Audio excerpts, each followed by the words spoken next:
Kung bakit kasi sa daming lugar na pwede ko namang mapuntahan dito pa. Para ko namang ilalagay ang sarili ko rito sa kamatayan eh. Diyos ko, baka namang walang nakatira rito.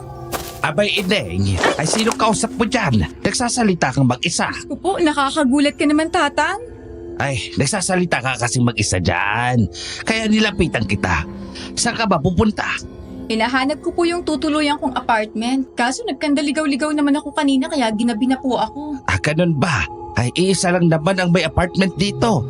Si Diyosa. Pero teka, sa dami naman ng apartment sa bayan, ay bakit dito ka pa? May gagawin ho kasi ako rito. Gagawin? Ay, anong gagawin mo sa maliit na baryong ito? Social worker po ako. May pamilya po akong kailangan bisitahin. Ay, pasensya na kung marami akong tanong ha. Pero kaninong pamilya ba yan? Sa mga bautista ho, baka kilala nyo rin.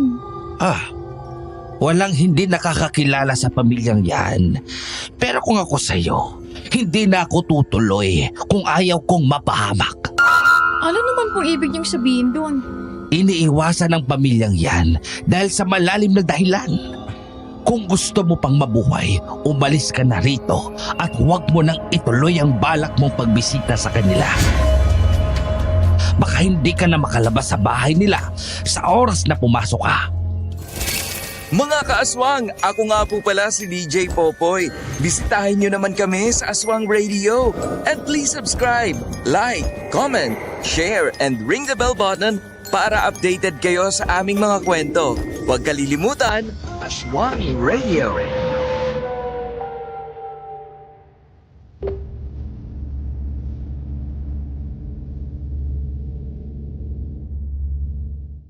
Good day po, Miss Ligaya. Pati na rin sa mga nakikinig dito. Itago niyo na lang po ko sa pangalang Ivy, 38 years old. Nakahiligan ko na pong makinig dito sa channel niyo at ngayon lang po ako nagkaroon ng sapat na oras para ibahagi ang sarili kong karanasan na nangyari 14 na taon na ang nakalilipas. Fresh graduate lang po ako noon, pero nagkaroon po ako agad ng trabaho bilang isang social worker at agad na naatasan na bisitahin ng isang pamilya na nangangailangan ng tulong dahil sa kahirapan nito sa buhay. Hindi naman po ako nagreklamo hanggang sa marating ko yung baryo kung saan sila nakatira. Bigla na lang akong nagdalawang isip, lalo na nang makasalubong ko yung isang matanda na nagsabing wag na raw akong tumuloy kung ayaw kong mapahamak. Pero inisip ko po ang trabaho ko at ang layunin kong makatulong sa mga nangangailangan. Hindi ko pinansin ang mga babala sa akin ng matanda at tinuloy ko kung anong dapat kong gawin doon. Na sana pala pinakinggan ko. Totoo nga ang kasabihang nasa huli ang pagsisisi. At masasabi mo lang naman yun pag may nangyayari ng hindi maganda sa'yo. Hindi ko akalaing ang inakala kong simple at madaling trabaho lang sana ay sa palang magpapahamak sa akin. May panata ang pamilyang yun na pilit nilang sinusunod. Pero nang dahil sa pagdating ko ay nabali. At ito po ang gusto kong ibahagi sa inyo.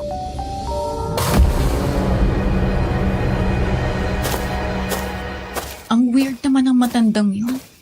Tatakutin pa ako. Ay, hindi ko na tuloy natanong sa kanya kung saan yung bahay ng Diyosa na sinasabi niya. Pagod na akong maghanap. Saan ba kasi yun? Nakakaya namang magtanong at sarado ng mga bahay. Ang dilim-dilim pa. Diyos ko, Lord. Naku, makakagat pa yata ako ng aso. Hoy, Brody! Tahol ka ng tahol dyan. Baka mamaya makakagat ka dyan. Magbabayad pa tayo. Ay, kaloka ka. Wala tayong pera. Excuse me po. Ay, ano ba yon, Ineng? Ikaw yatang kanina pa tinatahulan itong aso ko. Ay, pasensya ka na ha. Hindi kasi ito sanay na nakakakita pa ng tao rito sa labas kapag gabi na. Magtatanong lang po sana ako. Saan po rito yung apartment ni Aling Diyosa? Kanina ko pa po kasi hinahanap. Nako! Ikaw na yata yung sinasabi ni Kapitan na uupa. Dito yon, Ineng. Ako ang may-ari. Ay, nako. Sa wakas. Mabuti na lang po pala at tinahulan ako ng aso nyo. Kung hindi po, baka rito na ako nagpalipos ng gabi sa labas. Ay buti na lang nga talaga. Hindi pa naman ligtas na gumagala ka pa sa labas ng ganitong oras. Abay, napakadelikado. Bakit po? Ay halika na rito. Mabuti naman at sa tinagal-tagal ng bakante ng bahay na yon, abay may uupa na. Ay, hindi rin naman po ako magtatagal. Depende po sa ipinunta ko talaga rito. O siya, sige. Kita ko nga, kaunti lang ang gamit na dala mo. Tara na, dito sa likod. Ano nga palang pangalan mo? Ivy po. Kayo po ba si Aling Diyosa? May nakasalubong po kasi akong matanda. Sabi niya, kayo lang yung may paupahan dito. Kung ano-ano nga po yung sinabi. Ay nako, yung matandang weirdo na si Sebio siguro ang sinasabi mo. Pero oo, ako nga si Diyosa. Halata naman sa mukha't postura, di ba? Diyos ang dating. Oo nga po.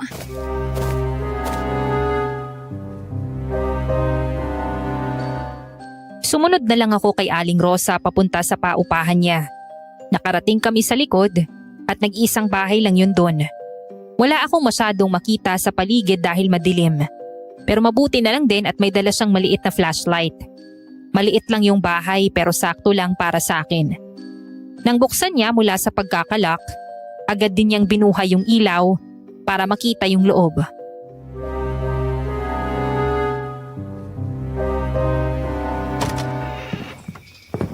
Kompletong mga gamit yan sa loob para wala ka ng ibang alalahanin dahil kinausap na ako ni Kapitan. Pero bukas na kita chichikahin at masyado ng gabi. Baka kailangan mo na rin magpahinga. Oo nga po eh. Maraming salamat po, Aling Diyosa. O siya, sige na. Maiwan na kita dyan at babalikan na lang kita bukas, ha? Sige po. Pagod na rin po kasi talaga ako kakalakad magmula kanina.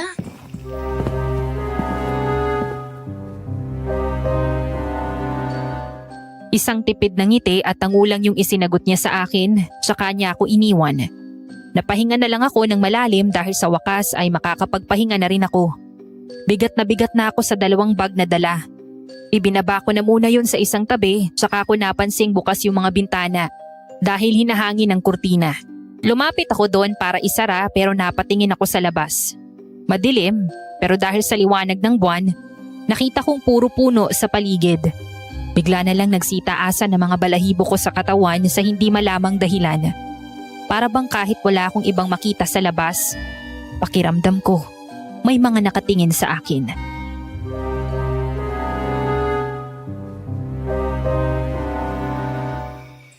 Nakakatakot naman.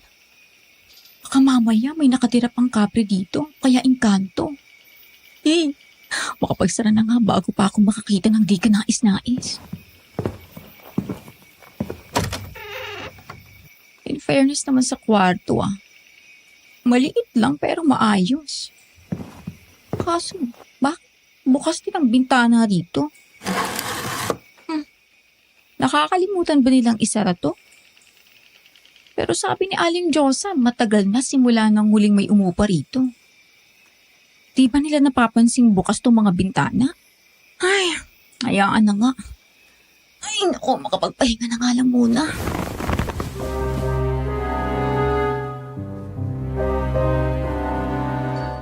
Ibinagsak ko ang sarili ko sa kama at hinayaang mag-isip ang sarili kung paano nga ba ako napunta sa lugar na yon.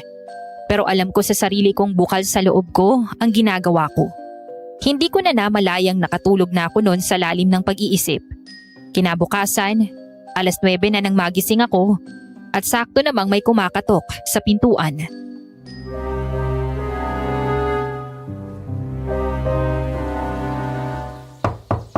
Ivy! Ivy, gising ka na ba? Kayo po pala, Aling Diyosa. Pasensya na. Nagising yata kita eh. Heto, pinagdalhan kita ng kapet pandesal. Masarap yan. Ay, naku, nag-abala pa po talaga Ano kayo. ka ba? Wala yan. At saka, may sadyari naman talaga ako. Kaya ako nagpunta rito. Ano ho ba yun? Maaga kasi akong dinaanan ni Kapitan kanina. Baka kasi hindi mo siya personal na makausap. Lalo na't busy raw siya sa barangay hall tapos tulog ka pa nung nagpunta siya rito. Bakit daw po? Eto, may folder na ipinabibigay sa'yo. File daw yan tungkol dun sa isinadya mo raw talaga rito sa amin. Ay, naku, salamat po. Ano ba kasi yan? Hindi na binanggit ni Kapitan kung ano At saka, nahiya rin naman akong magtanong. Sa mga bautista po ito. Sabi kasi sa akin, kailangan nilang matutukan at mabigyan ng pansin. Kaya kailangan ko silang bisitahin para makausap. Mga bautista ba ika mo? Nako, eto talagang si Kapitan. Ayaw maniwala sa mga kabarangay niya. Huwag ka nang magpunta doon, Ineng. Huwag kang lalapit sa kanila. Po? Bakit naman po? Ano po bang meron sa pamilya nila? Alam niyo po, ganun din yung sinabi sa akin nung matanda Si Sebio, makinig ka na lang kahit weirdo yun. Tama rin siya. Ano po bang meron sa pamilya nila at parang takot kayong lapitan? Basta, wag na wag kang pupunta doon kung ayaw mong mapahamak. Kailangan po dahil yun pang trabaho ko. Baka kaya sila nangangailangan ng agarang tulong dahil ganyan kayo sa kanila. Imbis na tulungan niyo po, iniiwasan ninyo at mukhang pinag-iisipan niyo pa ho sila ng masama. Hindi naman nila kailangan ng tulong. Huwag mo nang tangkaing lumapit sa kanila. Pasensya na po, pero yun po talagang ipinunta ko rito. Hindi niyo po ako mapipigilan. Ay nako, bahala ka nga. Pag may nangyaring masama sa'yo, hindi kita kargo.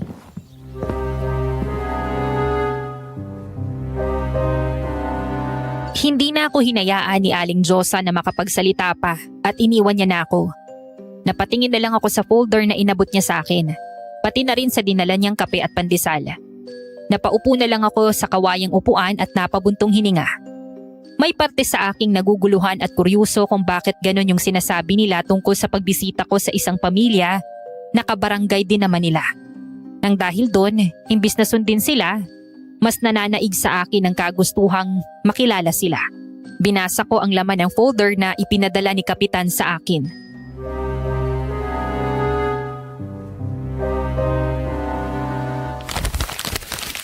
Case file. Last seen malapit sa bahay ng mga Bautista. 7-year-old boy, Mark Anthony Gomez. Missing for 3 days. Bautista family. Walang police records. No reported complaints. Neighbors describe them as reclusive. Bihirang makisama. So, ano naman? Bakit parang big deal? Bakit parang lahat may sinasabi? Pero walang gustong magsalita ng diretsyo. Saka paano hindi sila magiging mailap? Hinuhusgahan nila masyado. Kung akong tatanungin, mas lalo lang nilang itinatago ang dapat sana'y inilalantad nila. Kung totoong may alam sila, at totoo man nga kung ano yun. Bakit sa akin nga ba napunta to? Wala bang ibang social worker na mas malapit?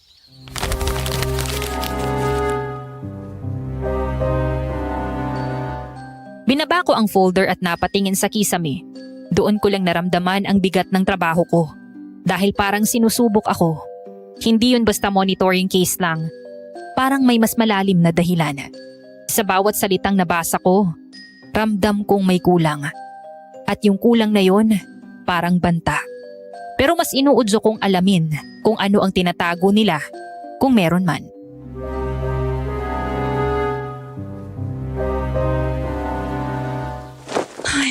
Kaya mo to, Ivy. Hindi ka umalis sa pinanggalingan mo sa inyo para umatras sa unang babala. Naalala mo, kaya ka pumasok sa trabaho para tulungan ng mga bata.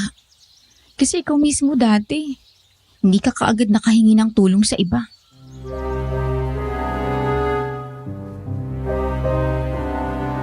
Pumikit ako sandali. Bumalik sa alaala ang training. Mga araw na pilit kong pinatibay ang sarili kahit na binubugbog ng pagod at kaso. Lagi kong iniisip ang mga batang iniwan ng sistema gaya ko dati. Ang tatay ko lang ang bumuo sa akin. Isang albularyo na laging nagtuturo ng tapang kahit na sobrang takot na ako nun. Kaya no mga oras na yon, kahit na kinikilabutan ako, pinipilit kong magpakatatag. Wala akong ibang ginawa maghapon kundi basahin ang kaso buong maghapon at aralin na rin kung anong gagawin ko sa oras na bisitahin ko na ang pamilya nila. Gabi na nang makaramdam ako ng gutom. Gutom na ako. Okay, time to grab food. Baka may sari-sari store pang bukas. Lumabas ako ng maliit na kwarto dala ang flashlight. Paglabas ko ng bahay, masyadong tahimik ang paligid. Tanging kuliglig lang ang maririnig. Habang naglalakad ako, ramdam kong malamig ang simoy ng hangin sa balat ko at parang may dumadampi sa bato ko.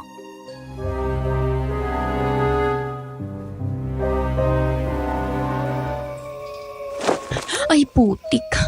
Bakit pa niyang alalong ng mga aso rito? Hindi naman ako naniniwala agad sa pamahiin. Pero bakit parang palatandaan to ng masama? 8:00 pa lang naman ah. Pero bakit parang ako lang yatang tao rito sa labas? Ang creepy naman masyado ng lugar na to. Takot na takot yata sila sa gabi.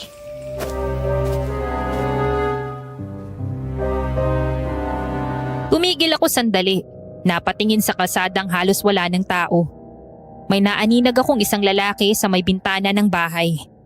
Pero bago ko pa siya matitigan, mabilis niyang isinara ang bintana. Napagkamalan pa yata akong aswang ah. Nagpatuloy ako hanggang sa makarating sa maliit na tindahan. Bukas na yon at may kandilang nakasindi sa gilid. Isang matandang babae ang sumilip sa akin sa maliit na bintana. Magandang gabi po. Pabili po ako ng tinapay at isang instant noodles. Walang imik ang matanda. Pinagbasdan lang niya ako saglit bago iniabot ang hinihingi ko. Saka siya may binulong. Hindi raw ligtas lumabas ng gabi at umuwi na raw ako agad at baka mapahamak ako. Sige po, salamat. Eto po yung bayad. Agad na akong naglakad pa uwi dala yung mga pinamili. At habang papalapit ako sa apartment, naging mas malakas ang alulong ng aso. Ramdam ko ring may mga matang nakatingin mula sa dilim. Para bang sinusundan ako ng mga aninong hindi ko makita. Huwag kang lilingon, Ivy. Diretso lang. Wala lang yan. Di lang sanay sa tao yung aso. Huwag kang kabahan. Nang makarating ako sa loob ng bahay, agad kong isinara ang pinto at bintana. Nanginginig pa rin ang mga kamay ko habang inilalapag ang pinamili. Pilit kong kinakalma ang sarili pero hindi ko mapigilang tanungin ang sarili ko. Ano ba tong pinasok ko? Case file lang dapat to eh. Pero bakit parang may nakatago pang mas malala? Hindi ko alam kung case lang ng nawawalang bata ang haharapin ko o may mas malaking sekreto ang buong baryo. Ngunit isa lang ang sigurado ko nung mga oras na yon. Hindi na ako pwedeng umatras. Kinabukasan, maaga akong bumangon para bumili na naman ng makakain. Bitbit ang maliit na pitaka, nagtungo ako sa tindahan sa tabi ng bahay ni Aling Zosa. Sarado na kasi yun nung gabi kaya napilitan pa akong maghanap ng ibang tindahan sa di kalayuan. Naririnig ko ang mga boses ng ilang nanay na nagkukumpulan. Nakatayo sila sa gilid ng tindahan. May hawak na bayong, pabulong-bulong habang palipat-lipat ng tingin. Ramdam kong ako yung pinag-uusapan nila dahil nararamdaman ko yung pagsulyap nila. Pero hindi ako lumingon.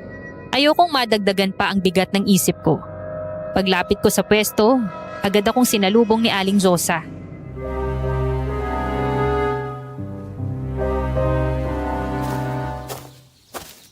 Aba, ang aga mo yatang nagising ngayon na. Napag-isipan mo na bang sinasabi ko? Kung ako sa'yo, hindi na talaga ako mag-aaksaya ng oras dito. Uuwi na lang ako kung saan man ako nanggaling. Kailangan ko pong ituloy ito, Aling Diyosa. Hindi ako pupunta rito kung wala namang sapat na dahilan. Alam ko. Pero may mga bagay na hindi mo mauunawaan kaagad. Ang pamilya na yon hindi basta tahimik lang. May rason kung bakit walang gustong lumapit sa kanila.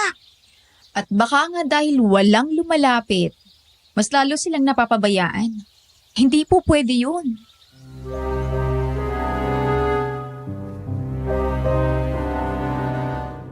Napatingin ako sa kanan nang biglang sumulpot si Lolo Sebio.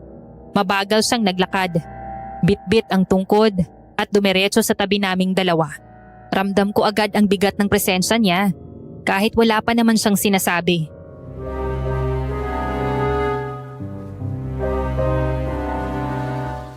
Hindi sila normal, Ineng.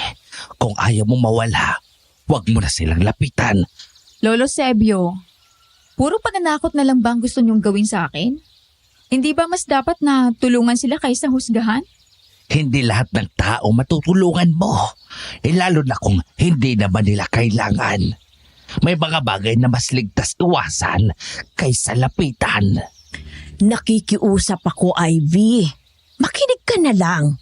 Hindi lahat ng kaso kayang solusyonan ng puso at pagmamalasakit lang. Naiintindihan ko kung sinasabi niyo. Pero trabaho ko to. At higit sa lahat, responsibilidad. Kung walang ibang gagawa, sino pa?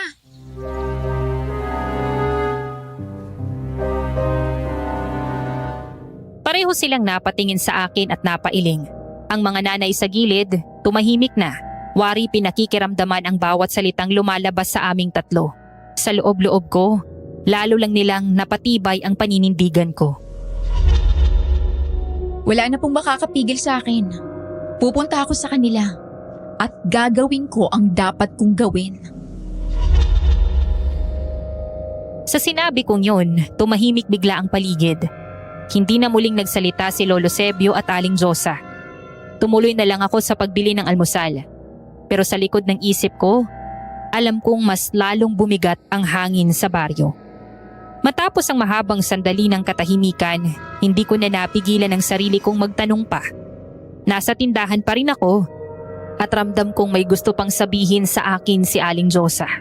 Pero pinili niya na lang na manahimik. Aling Josa, saan po ba nakatira ang mga Bautista? Ngayon po kasi ako bibisita sa kanila. Kung gusto mo talagang malaman ng totoo, nasa gitna sila ng gubat. Liblib ang lugar, walang kapitbahay at hindi basta-basta nararating. Kailangan mong dumaan sa makitid na daan na pinalilibutan ng punong matataas.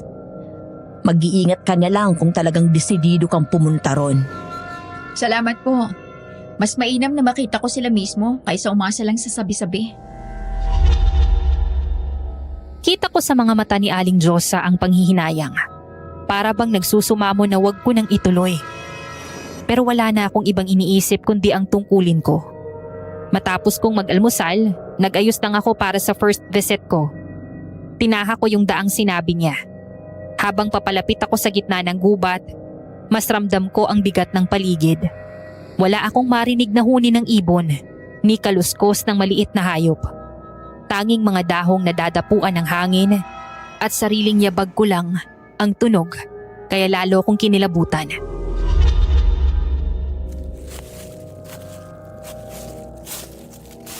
Parang patay ang paligid. Pero siguro, dala lang ng pagiging liblib ng lugar. Wala naman sigurong masamang mangyayari sa akin dito. Ilang minutong paglalakad din sa madilim na gubat bago tumambad sa akin ang bahay ng mga Bautista. Matanda na ang itsura ng istruktura, gawa sa kahoy na tila nabubulok na sa tagal. Mapapansin agad na walang salamin ang mga bintana. Lahat ay may makakapal na kurtina na parang ayaw papasukin ng liwanag. Habang nakatayo ako sa harapan, naamoy ko ang kakaibang singaw na lumalabas mula sa loob. Hindi ko maipaliwanag kung anong klaseng amoy, pero mabigat sa ilong at nakakadagdag ng kaba. Pinilit kong wag huminga ng malalim para hindi ko mapangalan kung ano man yung amoy na yun. Para kasing malansa at amoy na bubulok na hindi ko mawari.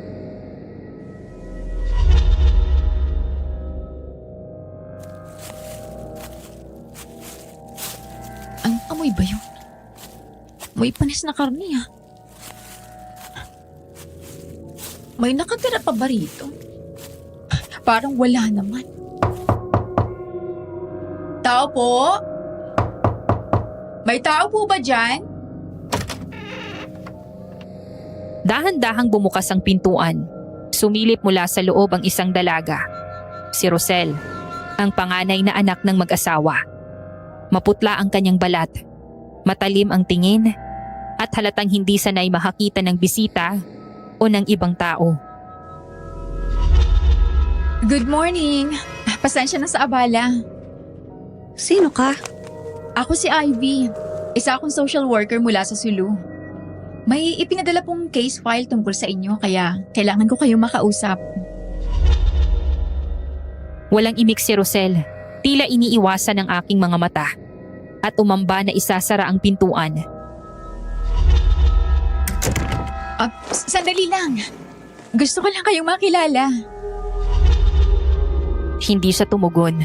Ramdam kong ayaw niyang humarap ng matagal. Ilag na ilag siya. Parang may itinatago. Bago pa tuluyang maisara ang pinto, naramdaman kong bumigat ang paligid at tumindig ang balahibo ko. Sandali lang. Tatawagin ko sila. Hindi ko alam kung papapasukin ba ako o hindi.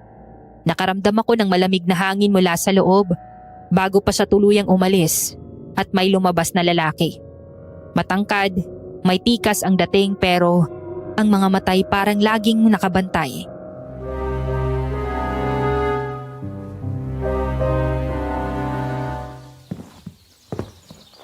Magandang araw po sa inyo. Kayo po ba si Amando Bautista? Oo, ako nga si Amando. Anong sadya mo rito? Hindi kami nagpapaunlak ng bisita. Ako po si Ivy. Social worker po ako.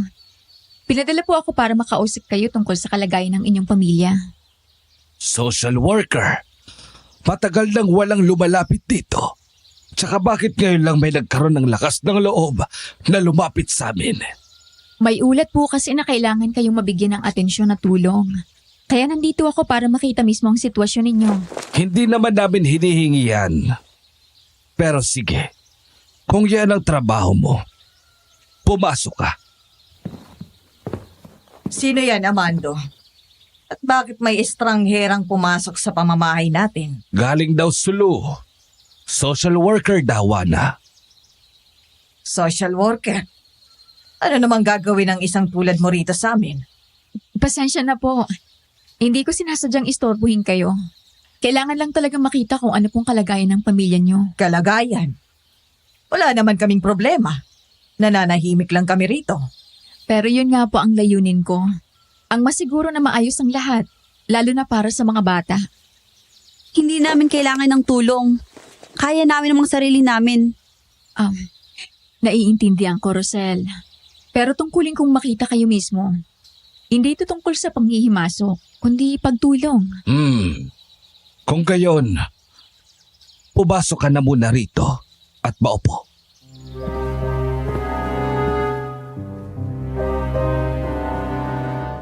Umupo ako sa upuang inaalok nila. Ramdam ko ang matitinding tingin sa akin. Bawat salita ko'y tila sinusukat kung may bahid ng kasinungalingan. Tahimik ang paligid. Tanging langit-ngit ng sahig at mahihinang yabag sa itaas ang maririnig. Hindi namin nais ng problema. Kaya sana matapos na agad ito. Wala pong problema. Kailangan ko lang makilala kayo bawat isa at malaman ang sitwasyon ninyo. Isang batang lalaki ang bumaba. Payat at nakatitig sa akin na tila takot ngunit kuryoso. Hindi sila nagsalita. Nakatago sa likod ni Nanay Juana.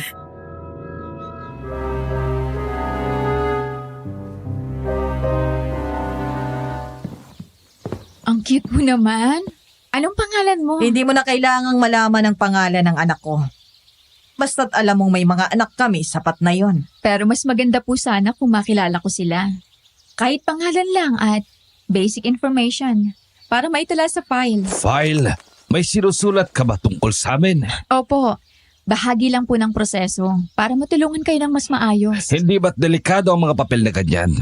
Paano kung mabasa ng iba? Confidential po lahat. Walang ibang makakakita kundi ako at ang ahensya. Sana nga. Dahil hindi namin gusto ang may nakikialam sa buhay namin. Bakit hindi mo na lang paalisin, Papa? Hindi naman natin kailangan ng tulong. Hindi po ako aalis dito sa inyo hanggat hindi ko natatapos ang kailangan ko. Hindi ko kayo pinipilit pero tungkulin ko ito. Gusto ko lang talaga maabutan kayo ng tulong na nararapat para sa inyo.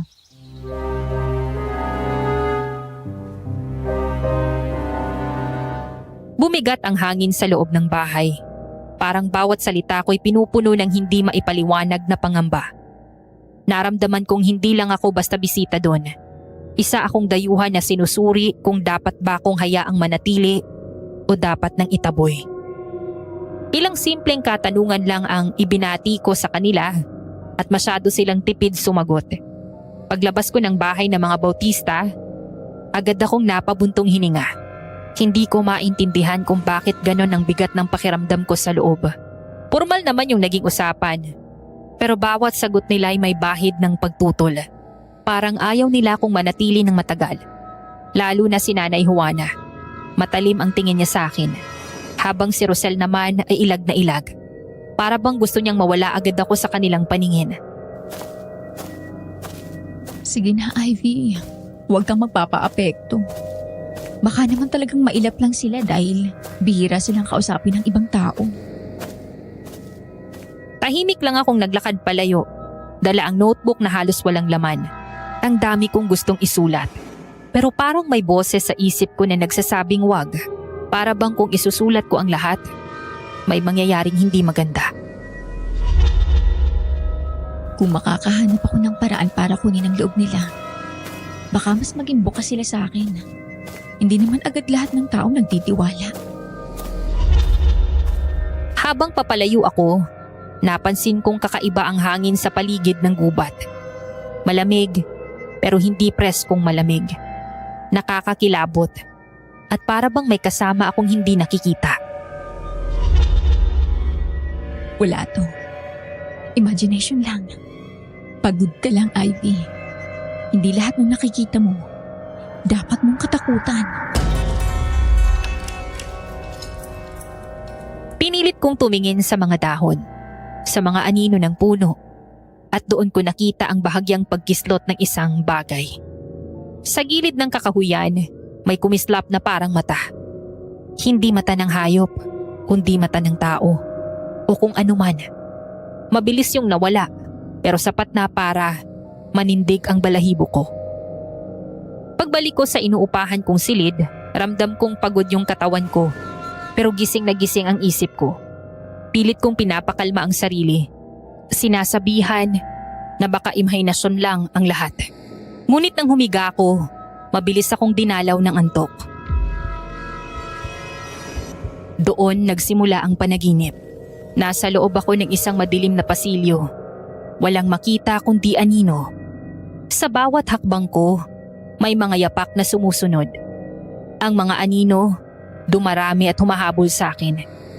Hindi sila tao. Hindi rin hayop.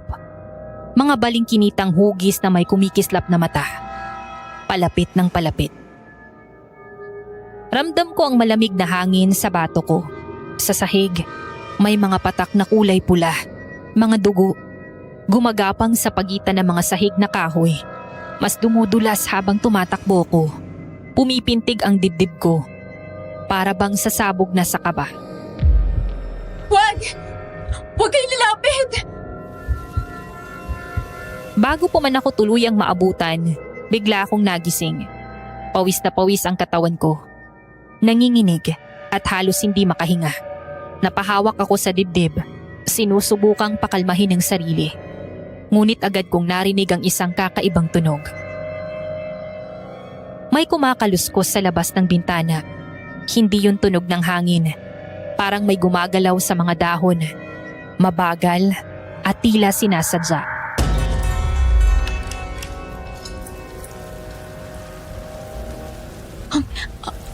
Ano yun?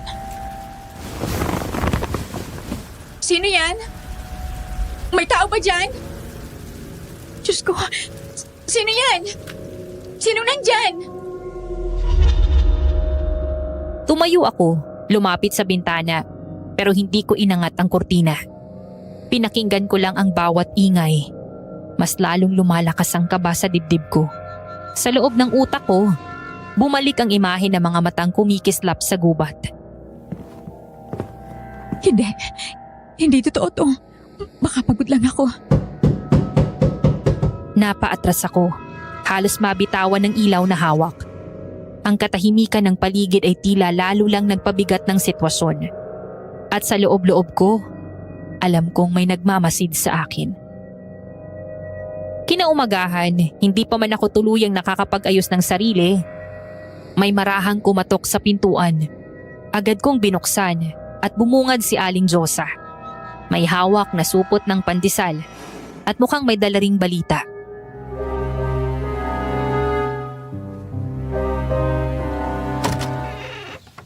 Ivy, maaga akong napadaan. Pasensya ka na pero baka gusto mong almusalin ito. At saka may sasabihin din sana ako. Maraming salamat po. Ano po ba yun? May nangyari po ba? Kagabi kasi, may nawawala na namang hayop rito sa baryo. Mga manok, kambing, pati aso raw. Halos gabi-gabi na lang may nawawalang hayop. Ano po ang tingin ng mga tao? May mga nakakakita ba kung sinong kumuha? Wala eh. Kaya ngayon ang mas nakakatakot. Wala ni isang nakakita. Pero ang palaging napagbubunto na ng sisi ang pamilya Bautista.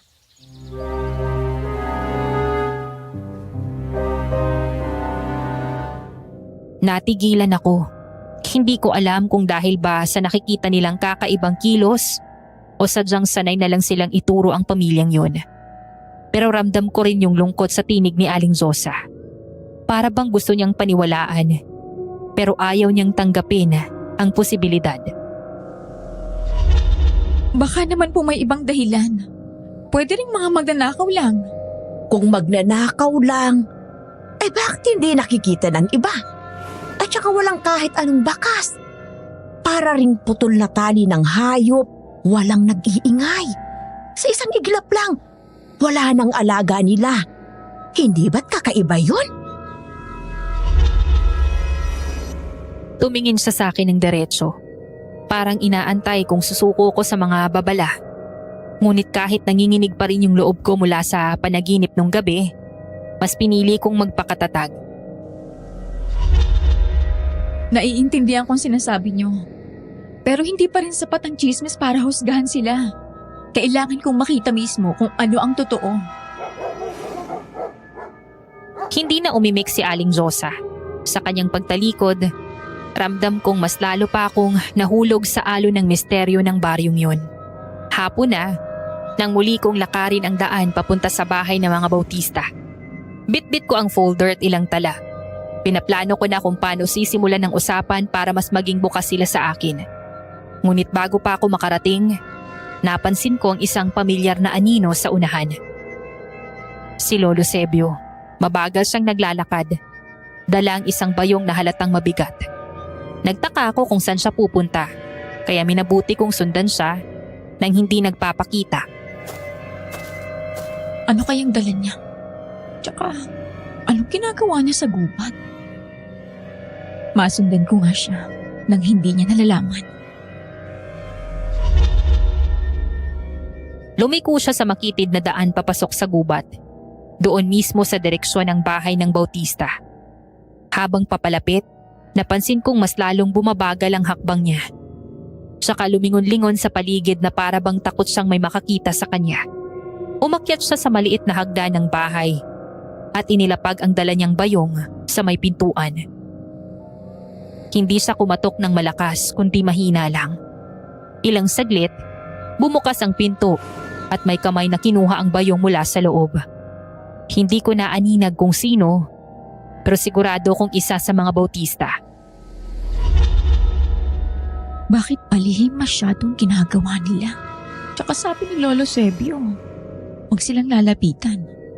Bakit yung nilalapitan ngayon? Anong meron?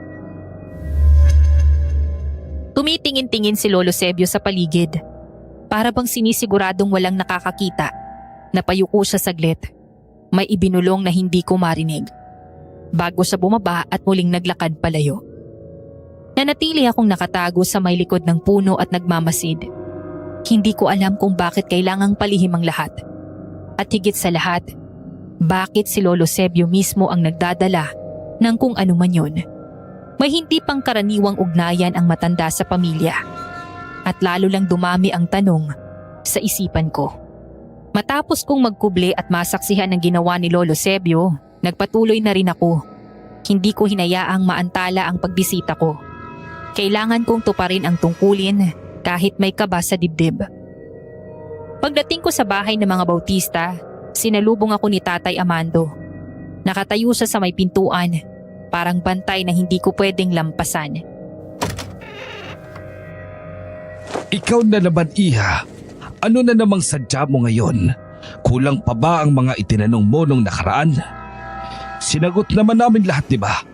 Pasensya na po kung maiistorbo ko ulit kayo ngayon. Pero gusto ko lang kayong makausap ng maayos. Bahagi lang po ng trabaho ko na masiguro ang kalagayan ng inyong pamilya. Lumapit si Nanay Juana mula sa loob. Hawak ang basahan at parang hindi natuwa sa pagdating ko. Wala namang nagbago sa amin. Kung yan lang ang dahilan mo, hindi mo na kailangang bumalik. Naiintindihan ko po. Pero mas mainam kung makakausap ko kayo ng direkta. Makita ko ang paligid at marinig ang panig ninyo. Hindi ko naman ho kayo huhusgahan. Marami po akong kailangang malaman tungkol sa inyo. Nagkatinginan silang dalawa bago ko tuluyang pinapasok. Umakbang ako papasok sa loob ng bahay. At doon ko unang napansin ang kakaibang marka sa dingding. Mga bakas ng kuko. Mahahaba at malalalim. Para bang pilit kinayod ang kahoy. Pilit kong pinapakalma ang sarili. Iniisip na baka gawa lang ng hayop. Mayroon po ba kayong alagang aso o pusa? Mukhang may nagkamot dito ah. Wala naman po ang mga yan nung unang bisita ko ah. Wala. Matagal na walang hayop dito. Simple lang ang tono niya. Pero ramdam kong may bigat ang sagot. Nagpatuloy ako sa paglalakad papasok.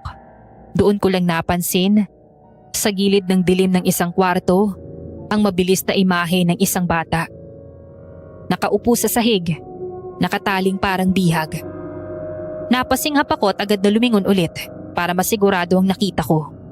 Ngunit nang tumutok muli ang mata ko sa gilid, wala na. Walang bata, walang anino, at wala ring bakas ng kahit na anong itinatago nila. Pinilit kong maging normal at umupo sa bangko nila. Habang nakaharap ako sa mag-asawa, ramdam kong hindi talaga sila komportableng kaharap ako.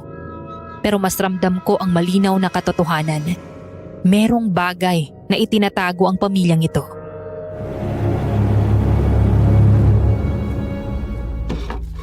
Tatay Amando, Nanay Juana, may nakita akong bata sa loob kanina. Nakaupo po siya at nakatali. May itinatago po ba kayo rito? Bata, wala kang makikitang ganun dito bukod sa isa kong anak. Namalikmata ka lang siguro. Hindi po ako nagkakamali. Malinaw po ang nakita ko. Stress ka lang siguro. Pagod ang utak mo. Kaya kung ano-ano ang iniisip at nakikita mo. Hindi naman po ako pagod. May mga bakas din sa dingding. Malalalim na parang kuko. Kahit meron, gawa yan ng anak ko kapag nagwawala siya. Ay yung batang nakatali. Paano niyo po ipaliliwanag sa akin? Yung nakita mo? Kapatid ko yun. Naglalaro lang siya. Baka napagkamalan mo. Kapatid mo? Pero nakita ko na siya. Hindi naman ganun ang itsura niya sa nakita ko kanina. Huwag ka na nga magtanong. May mga bagay na mas mabuting hindi mo pakialaman. Makikialam ako dahil kailangan kong malaman kung ano bang meron sa pamilya niyo. Bakit ayaw niyo akong sagutin kung wala naman palang mali? Dahil wala kang karapatang diktahan kami. Ang tungkulin ko po ay para sa mga bata. At kung may isa pang batang nandito na hindi ko kilala, bakit po siya nakatali at ayaw niyong ipakilala sa akin? Wala kang nakita. Huwag mong ipilit. Lumabas ako ng bahay ng mga Bautista nang nanginginig ang tuhod. Hindi ko man ipinakita, ramdam ko ang bigat ng boses ni Tatay Amando at ni Nanay Juana.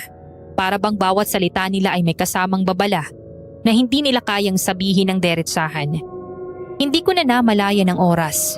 Nang tignan ko ang langit, madilim na at halos wala ng ilaw ang daan pa uwi. Habang naglalakad, bigla kong naramdaman na may sumusunod sa akin. Sa bawat yapak ko, may kasunod na tunog. Mahina pero siguradong nasa paligid lang. Pinilit kong wag lumingon, ngunit lalo lang bumilis ang tibok ng dibdib ko. Diretso lang, Ivy. Huwag kang hihinto. Huwag kang lilingon.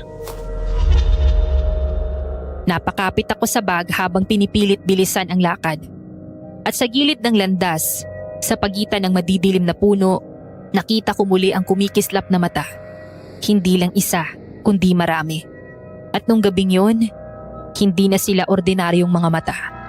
Pula ang ningning nila, matalim at nakatutok lahat sa akin. Hindi.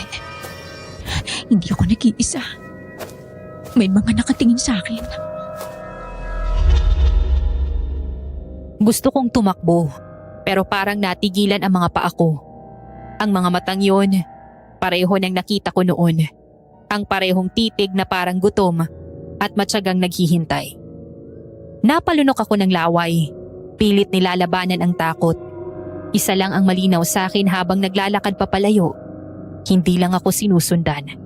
Pinagmamasdan nila ako at hinihintay ang tamang oras ng pag-atake. Kinabukasan, hindi ako mapalagay kaya dumiretso ako sa barangay hall. Umaasang may makikita akong sagot sa mga papel na naroon. Isa-isang binuklat ni Kapitan ang mga lumang talaan. Pinahiram niya sa akin ng ilang folder na halos kupas na ang tinta. Doon ko nakita ang sunod-sunod na pangalan ng mga batang biglang nawala sa mga nakaraang taon. Hindi lang isa o dalawa, kundi marami. At laging may pagitan ng 3 hanggang 4 na taon ang bawat kaso. Bakit walang malino na resulta? Puro unresolved ang nakalagay Lahat ng kaso, walang nakikitang witness. May ilan lang napahapyaw na ulat. Huling nakita ang bata malapit sa gubat. May mga aso raw na umaalulong buong gabi. May naririnig na iyak pero pagdating ng umaga, wala na. Habang pinagmamasdan ko ang listahan, nanindig ang balahibo ko. Karamihan sa mga pangalan ng batang nawawala, halos magkakakilala at magkakapitbahay. Pero iisa lang ang pattern. Lahat sila, huling naitala sa parehong lugar. Lahat? Palaging malapit sa bahay ng mga Bautista. Napapikit ako. Hindi ko alam kung aksidente lang o may kinalaman talaga ang pamilya. Pero malinaw ang nakasulat. May paulit-ulit na misteryo sa baryong yun at walang gustong umamin sa katotohanan. Isinara ko ang mga folder. Kung totoong hinala ko, mas malalim pa ang kasong yun kesa sa inaakala ko. Kinahapunan, nagtungo ako kina Aling Josa. Nandun siya, nagwawalis sa labas ng bahay. Nang marinig ang tanong ko, agad niyang iniwas ang kanyang tingin.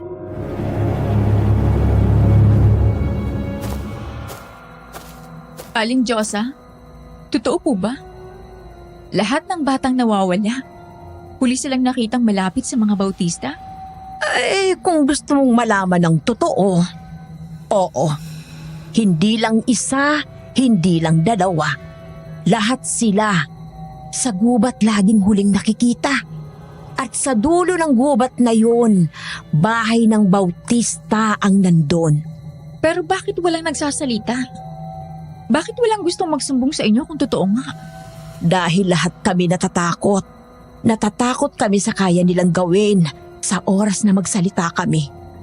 Ang sino mang magtangkang magsumbong, bigla na lang may nangyayari sa kanila. Madalas nagkakasakit ng malubha. Kaya ang mga tao, mas piniling manahimik kaysa maging susunod na biktima. Kung ganon, bakit hindi na lang sila paalisin? Hindi ganun kasimple. Ang pamilya nila, parang ugat ng punong hindi basta mabubunot. Kung matalino ka, Ivy, titigil ka na sa ginagawa mo. Huwag mong pilitin na hanapin ang sagot.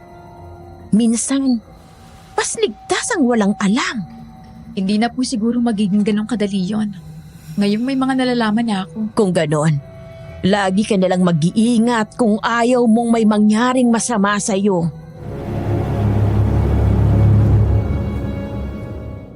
Hindi na talaga ako mapakali hanggang sa makauwi ako ng bahay. Maghapon akong nag-iisip tungkol sa maraming bagay. Gabi na nun, tahimik ang lahat. Hanggang sa may biglang kumalabog sa pinto. Napatingin ako, may pulang likido na unti-unting dumudulas pababa sa kahoy na pinto. Sa unang tingin parang pintura. Pero sa amoy, malinaw na dugo yun. Diyos ko, sinong gumawa nito?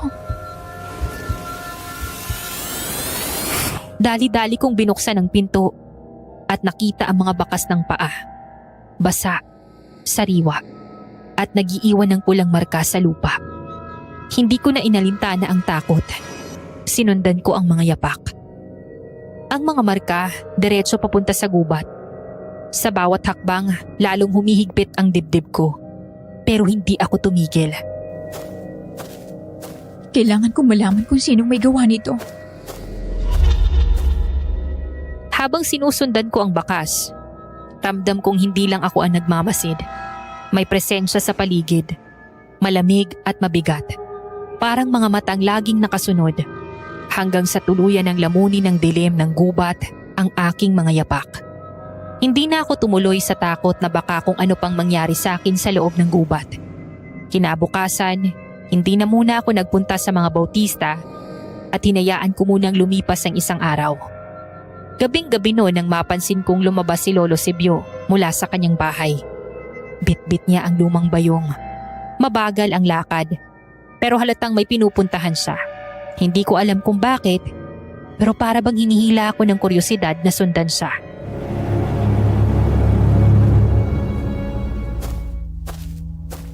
Ano na naman ang dala mo, Lolo Sebio? At bakit laging sa gabi ka umaalis? Dahan-dahan akong sumunod, pinipigil ang bawat ingay ng aking mga paa. Malalim na ang gabi at ang buwan ay bilog na bilog. Huwag kang magpapakita, Ivy. Sundan mo lang. Huwag mong ipaalam na sinusundan mo siya. Lumiko siya papasok sa gubat. Dala pa rin ang bayong na para bang punong-puno yun sa sobrang bigat. Mas lalo kong nanlumo nang mapansin kong papunta siya sa mismong kinaroroonan ng bahay ng bautista. Ngunit imbis na dumiretso sa pintuan, lumihis siya sa may masukal na parte ng gubat. May tinahak siyang daan na halatang hindi basta nalalaman ng kahit na sino. Diyos ko, saan ka ba talaga pupunta? Muli ko siyang sinundan. Doon ko lang napansin ang liwanag ng apoy sa malayo. May nagliliyab na sulo. May mga tinig na tila umaawit. Mababa at parang nagmumula sa kinailaliman ng lupa. Ano yun? May nagdadasal ba? Bakit hindi ko maintindihan? Napalunok ako. Mas dinoble ang aking pag-iingat. Dahil alam kong ang hakbang kong yun, maaaring magdala sa akin sa kasagutan na matagal ko nang hinahanap o sa kapahamakan na hindi ko na kayang takasan. Mula sa aking pinagtataguan sa likod ng isang punong malapad, nakita ko ang liwanag ng apoy na kumikislap sa gitna ng gubat. Doon nakapalibot sina Tatay Amando at Nanay Juana. Kapwa nakasuot ng puting damit na tila may nakasulat na kakaibang simbolo. Nakasalampak sila sa lupa, nakapikit, paulit-ulit ang bulong. Sa gitna ng ritual, kinuha ni Tatay Amando ang laman ng bayong ni Lolo Sibyo. Isang inahing manok. Walang pag-aalinlangan, Hinawakan niya ito at biglang pinugutan. Namilog ang mga mata ko habang dumaloy ang dugo sa isang mangkok na may mga ukit. Hawak-hawak ni Nanay Juana ang sisidlan at saka ito inangat, parang inaalay sa buwan. Sa liwanag ng gabi, sa dugo ng hayop, tanggapin mo ang aming alay. At nang matapos, parehong uminom sina Tatay Amando at Nanay Juana mula sa mangkok. Ang dugo, dumaloy sa kanilang labi na parang isa yung banal na alak. Ang mga mata nila, nagniningning sa kakaibang pulang liwanag. Diyos ko, nagre-ritual sila? Hindi sila normal?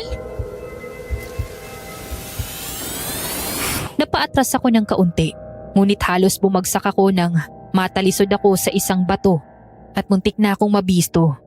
Pinilit kong wag huminga ng malalim at hindi mag-ingay. Natigilan ang lahat ng naroroon. Para bang may naamoy sila. Pero makalipas ang ilang segundo, nagpatuloy muli ang kanilang seremonya. Ako naman, nanatiling nakabaon sa aking pinagtataguan. Ramdam ang pawis na dumadaloy sa aking likod. Nakita ko sina Rosel at ang kapatid niyang si Ruel. Pareho silang nakapwesto sa gilid ng bilog at nanonood lang. Si Rosel, umiiyak. Nanginginig habang pilit na inaabot ni Nanay Juana ang mangkok sa bibig niya. Mukhang ayaw niya yung inumin. Ayoko! Nanay, ayoko! Kailangan mo, anak. Bahagi ka nito. Bahagi tayo ng dugo. Pero ayoko na po niyan. Hindi ako nabubusog sa ganyang uri ng dugo. Ito na lang ang pwede nating gawin. Para hindi tayo manghina. Hindi tayo pwedeng basta na lang pumatay ng mga tao.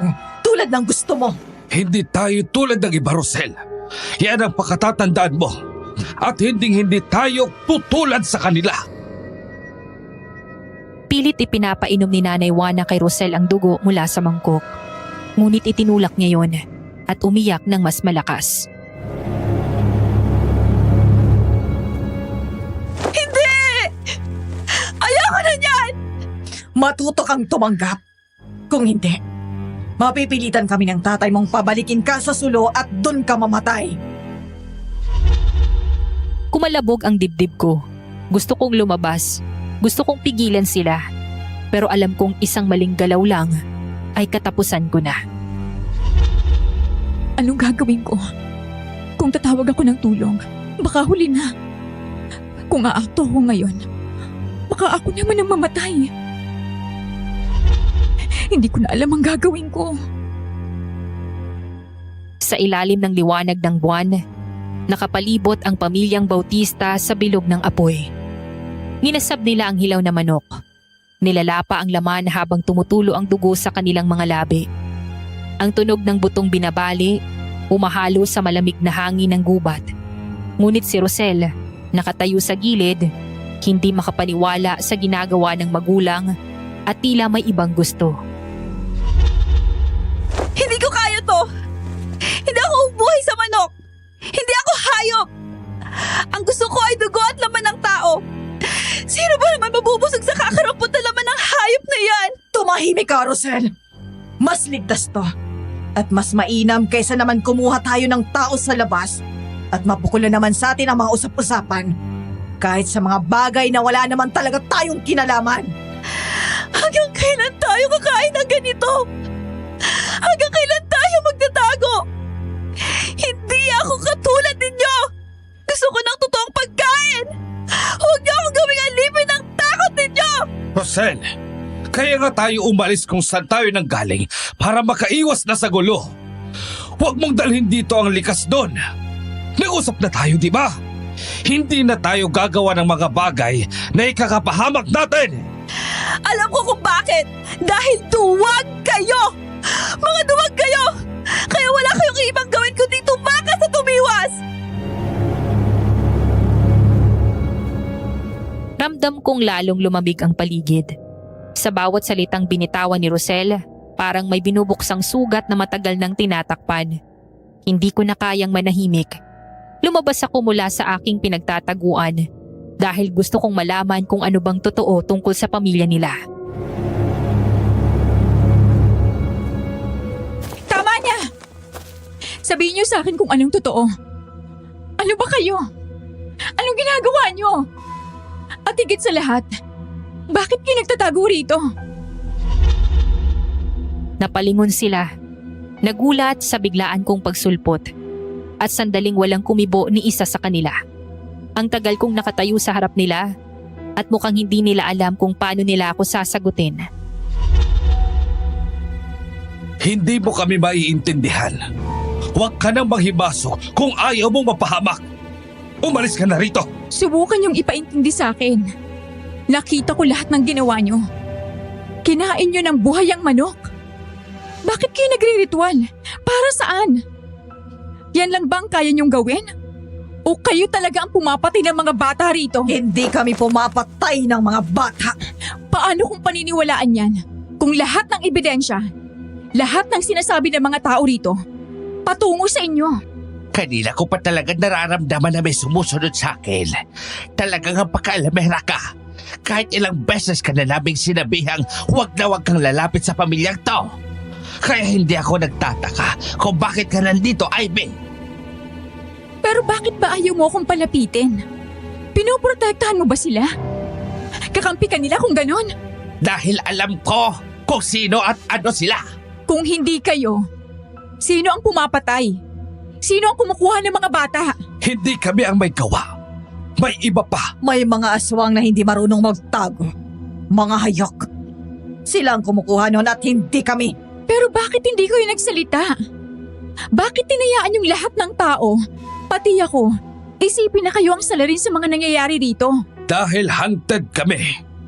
Simula pa sa sulo. Mga albularyo ang humahabol sa amin mula roon dahil sa gulong kinasasangkutan ng lahi namin. Pinalayas, pinugutan ng kapatid, sinunog ang aming tahanan. Kaya't nang makarating kami rito, pinili naming manahimik. Mas madaling manahimik kaysa muling usigin ng mga tao. Kaya nagtago kayo sa likod ng takot ng iba? Oo, kung kami ang pagbintangan ng mga nangyayari dito, mas ligtas kaming hindi pansinin. Sa takot na baka may gawin kami hindi maganda sa kanila. Pero ang totoo, hindi talaga kami ang gumagawa ng mga kababalaghan dito sa baryo. Ligtas? Yan ang tawag ninyo sa ganito? Ligtas pero gutom? Ligtas pero nakakulong sa dilim? Mas mabuti bang sumama sa mga tunay na kumakain ng tao? Rosel, hindi mo kailangan. Huwag kang makialam! Hindi mo alam ang pakiramdam ng dugo na kumukulo sa lalamunan. Ang pakiramdam ng gutom na hindi natatapos kahit anong gawin mo. Pero masama ang pumatay ng mga inosenteng buhay. Masama man o hindi, wala akong pakialam. Mahirap magdiis sa gutom na pwede naman magawa ng paraan. Ayoko ng hayop! Walang lasa! Hindi nakakabusog! Alam mo sa sarili mong hindi pwede yan. Nang dahil sa sinasabi mong yan, mas napapatunayan ko na ngang kayo ang may kagagawa ng mga pagkawala ng mga bata rito. Dahil gutom ka at ayaw mo ng hayop kundi tao, malamang sa malamang, ikaw ang kumukuha sa kanila. Tama na. Ivy, makinig ka. Alam ko mahirap paniwalaan, pero hindi sila ang pumatay. Ipinagtatanggol ko sila dahil buhat nang dumating rito sila. Hindi ko sila hinusgahan at inalam ko ang totoo. Hindi sila tulad ng mga aswang na iniisip mo. Pero bakit, Lolo? Bakit mo sila pinagtatakpan? Dahil hindi lahat ng aswang ay pare-pareho. May ilan na nagtatago upang mabuhay. May ilan na lumalapa upang maghari. Ang pamilya Bautista, takot sila. Hindi sila hari ng gabi. Kung sila itatapon muli, mas malaking panganib ang darating. Kapag nawala sila rito, mas malayang makapapatay ang mga kalahin nila rito sa baryo. Ginagawa ko ang lahat ng ito kapalit ng proteksyon ko. Eh bakit hindi nilang patayin ang mga kalahin nila kung ganon? Hindi mo ba alam ang sinasabi mo, Ivy? Kapag kinalaban sila, para mo na rin inilagay ang isang paa mo sa hukay. Huwag niyo na akong lokohin at paikot-ikutin. Kayo lang ang gumagawa ng mga nangyayari sa lugar na to. Ang mga hayop at batang nawawala. Kayo yun lahat. Sa mga hayop, oo. Pero sa mga batang sinasabi mo, hindi. See? Kaya niyong gawin sa tao ang kung ano mang ginagawa niyo sa hayop. Ivy, Huwag niyo akong pigilang magsalita. Ngayon, napagtanto ko ng lahat. Kayo rin ang dahilan ng pag-alulong ng mga aso sa gabi. Yung mga mata sa dilim, kayo rin yun. Hindi mo naiintindihan. Naiintindihan ko. Naiintindihan kong kayo ang ugat ng lahat ng takot rito. At kung kami nga, ano naman? Rosel, inosente ang mga yon. Inosente? May alam ka ba sa gutom na hindi nauubos? Sa mga gabing pakiramdam mo'y mamamatay ka kung hindi mo kukuha ang dugo? Alam mo ba kung paano kumulo ang sikmura at lalamunan namin sa bawat patak ng laman ng tao? Hindi sapat na dahilan ng gutom para pumatay. Para sa'yo. Pero sa amin, yun ang hanggan ng buhay o kamatayan. Rosel, tama na. Hindi, Tay! Bakit pa tayo magtatago? Bakit pa tayo magsisinungaling? Oo. Gusto ko ng laman ng tao. Oo. Gusto ko ng dugo nila. Kung sila ang sagot sa gutom ko, bakit hindi? Napakasama niyong lahat. Kailanman hindi kayo naging mabuti kahit ano pang pagmamalinis ang gawin niyo. Alam ko kung ano ang totoo. Baka nga. Pero baka hindi rin. Pero sabihin mo nga. Ano naman ngayon? Wala kang magagawa. Wala kang lakas para pigilan ako o para pigilan kami. Ano ba pagmamalaki mo? Sa tingin mo ba kaya kang iligtas ng trabaho mo? Ano ka nga ulit? Social worker. At anong gusto mo? Tulungan kami? Alam mo ba talaga kung anong klaseng tulong ang kailangan namin? Buhay! Buhay ang kailangan namin. Kaya mo ba yung ibigay? Kaya mo ba talaga kaming tulungan? Di ba hindi? Sana nung una pa lang, hindi mo na talaga ipinilit ang sarili mo rito. Hindi sana aabot sa ganito. Kasi akala ko nga, mga normal kayong tao na nangangailangan ng agarang tulong. Pero hindi pala. Dapat ka talaga kaming layuan. Pero masyado ka kasi makulit eh. Talagang gusto mong lumapit sa amin kahit marami na palang nagbabawal sa'yo. Tama na mga palusot. Isusumbong ko kayo. Kailangan malaman ng lahat kung anong klase mga halimaw ang nagtatago rito.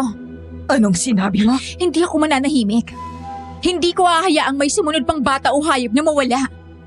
Pagbalik ko, ipagsisigawan ko sa buong baryo ang totoong tungkol sa inyo. Huwag mong gagawin yan. Hindi mo alam ang pinapasok mo. Alam ko ang tama. At ang tama, sabihin sa lahat ang nakita ko rito. Nag-iba ang timpla ng mag-asawa. Ang dating mababang tinig ni Tatay Amando, unti-unting tumalim. Ang mga mata niya, nagdilim, para bang may apoy na nakatago sa ilalim ng kanyang balat. Akala mo ba'y ligtas ka kung gagawin mo yan? Hindi mo alam kung sino talaga ang tunay na kalaban dito. Ikababatay mo lang yung gagawin mo. Kung isusumbong mo kami, mas lalo mo lang pinapahamak ang sarili mo at ang ibang tao. Tsak na darating ang mga tunay na halimaw na sinasabi mo. Mas lalo mong itutulak ang buong baryo sa gulo. Eh di lalaban kami. Hanggang sa mapuksa kayong lahat. Mas mabuti ng labanan kayo kaysa hayaan. Hindi mo kami basta may susumbong.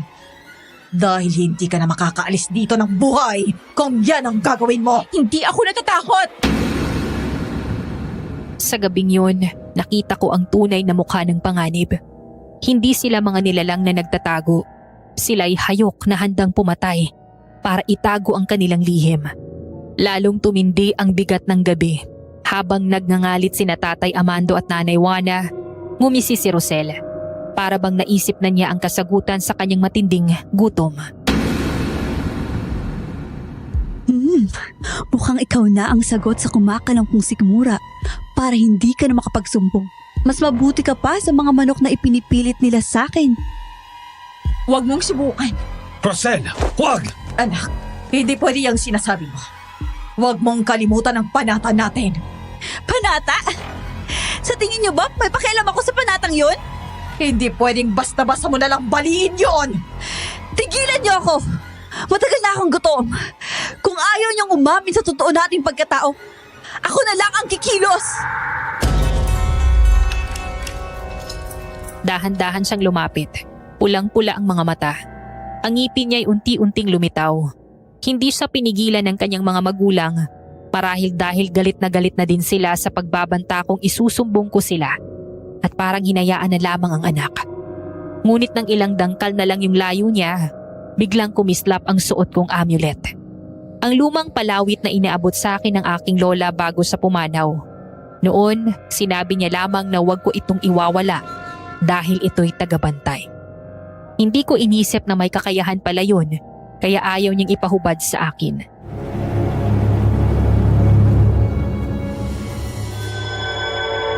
Ano yun? Bakit hindi ako makalapit? Ano nangyayari, Rosella? Ano ginawa mo ha?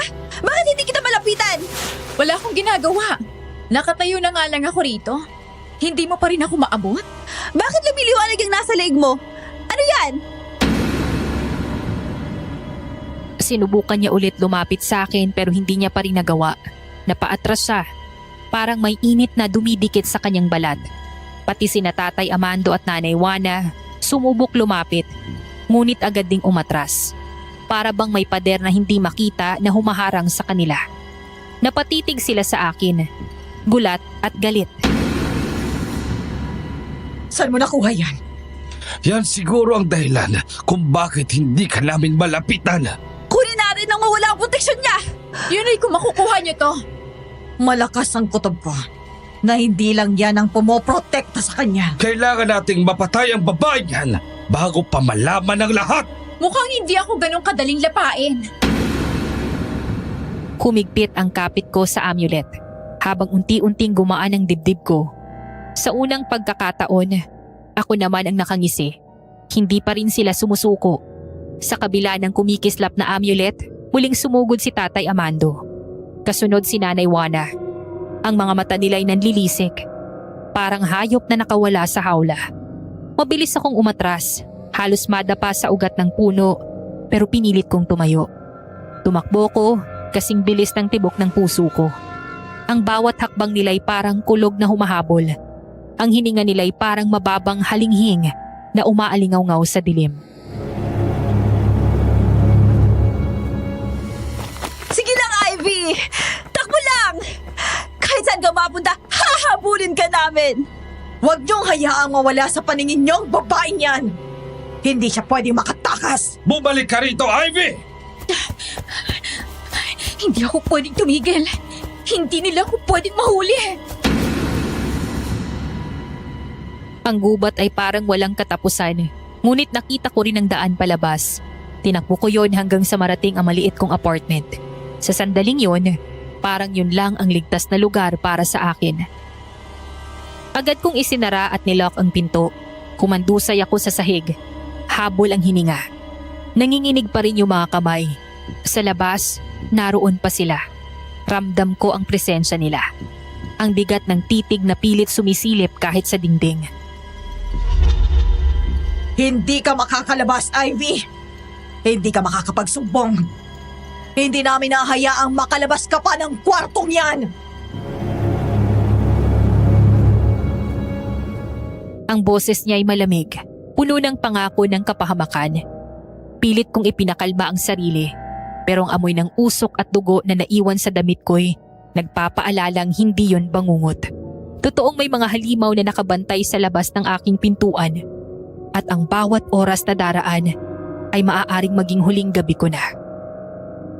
Halos hindi ako makahinga sa loob ng maliit kong apartment. Ang pintuan ay nanginginig sa bawat hampas. Parang bibigay anumang sandali. Sa labas, naririnig ko ang mga tinig nila. Humahalo sa hangin. Mababa, parang alingaw-ngaw ng gutom. Hindi nagtagal, lumipat sila sa bintana. May kumatok, mabagal sa una, tapos biglang malakas at naging paulit-ulit.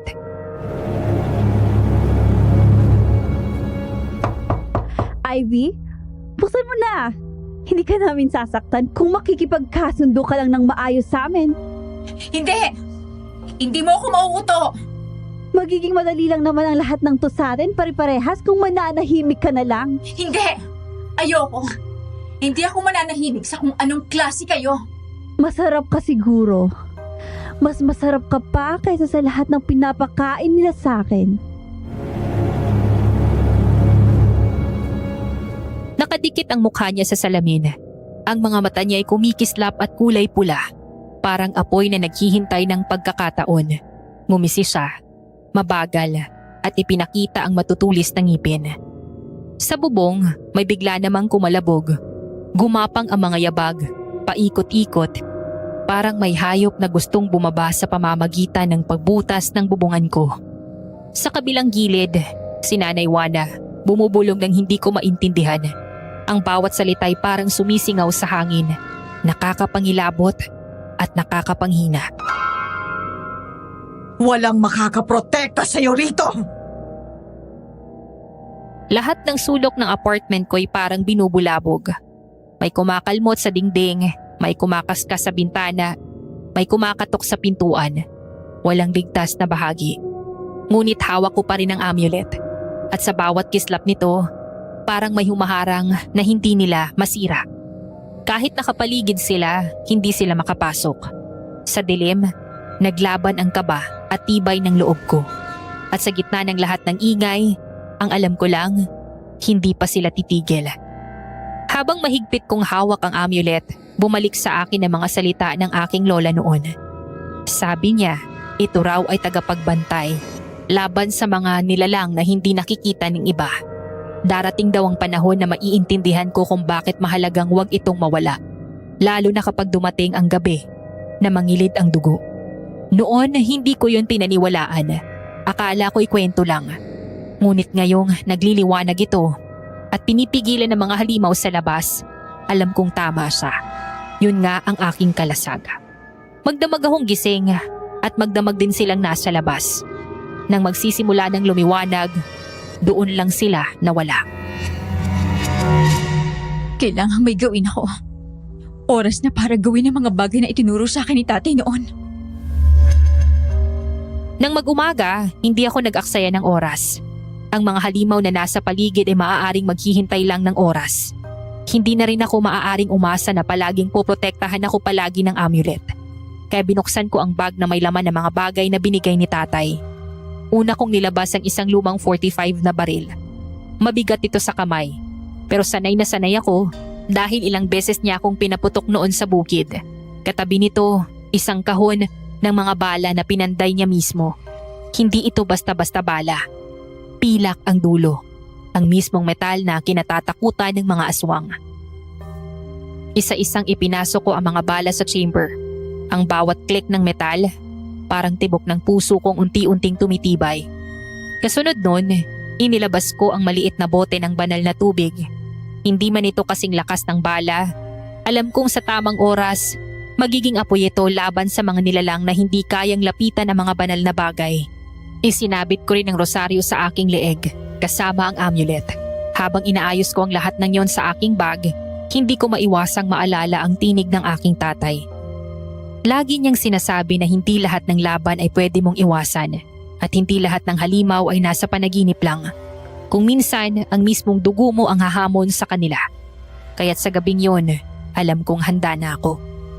Dumating ang gabi at sa unang pagkakataon, hindi ako natakot sa dilim. Sa halip, dala ko ang tibay ng loob. Sa kabilang panig, alam kong naghahanda rin yung Bautista. Sa labas ng aking apartment, muling dumating ang kanilang mga yabag. Mabibigat, matitinis, parang mababang alon ng dagat na papalapit. Naramdaman ko ang presensya nila bago pa man sumilip sa bintana. Ang mga mata nila'y pula, mas maliwanag kesa dati. Parang sabik ng wakasan ako.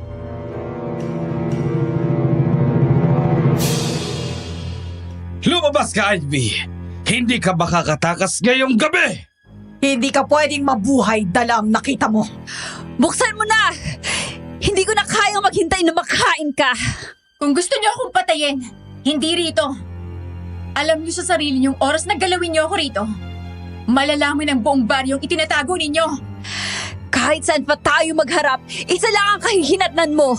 Mamamatay ka pa rin! Mabilis akong tumakbo palabas ng bahay. Ang baril nasa kamay, ang bag na puno ng armas ay nakasabit. Sa dilim ng kalsada, narinig ko ang mga yabag nilang sumusunod. Hindi sila nag-atubili. Parang mga lobo silang kumakawala mula sa kulungan. Pinatakbo ko sila, papasok sa gubat, sa mismong pusod kung saan nagsimula ang lahat ng kanilang ritual. Doon, walang makakarinig at walang ibang madadamay. Habang palalim ng palalim sa gubat, ramdam kong mas lumalakas ang tibok ng puso ko. Handa silang pumatay. At handa akong lumaban. Sa gitna ng gubat, ramdam ko ang bigat ng bawat yabag. At mula sa dilim, si Rosel ang unang lumitaw. Ang anyo niya ay hindi na lubos tao. Ang kanyang balat ay nangingitim. Ang kanyang mga matay halos kumikislap sa pula. Ang mga kuko niya ay humaba. At ang panga niya ay bumuka na parang gutom na hayop.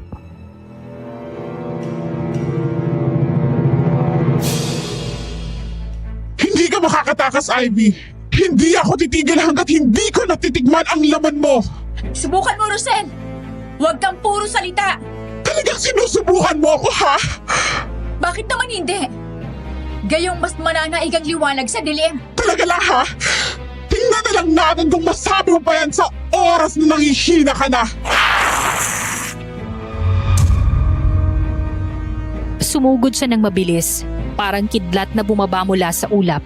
Umilag ako at nilabas ang baril ko. Pinaputukan ko siya ngunit sa likod lang tumama. Napaatras siya dahil doon habang tumawa. Yun na ba ang pinagmamalaki mo? Hindi mo ako matatalo sa bala lang. Mas malakas ako ngayon. Hindi ako papayag na ikaw ang magdikta ng magiging katapusan ko. Sige lang, Ivy. Ilabas mo ang tapang mo. Isa pang putok pero mabilis siyang nakaiwas. Sa halip tumalon siya, halos lumapag sa likod ko. Ramdam ko ang hangin ng kanyang mga kuko na muntik nang dumapo sa aking leeg. Agad kong inihampas sa kanya ang rosaryo. At sa saglit na lumapat yon sa kanyang balat, umusok ang laman niya.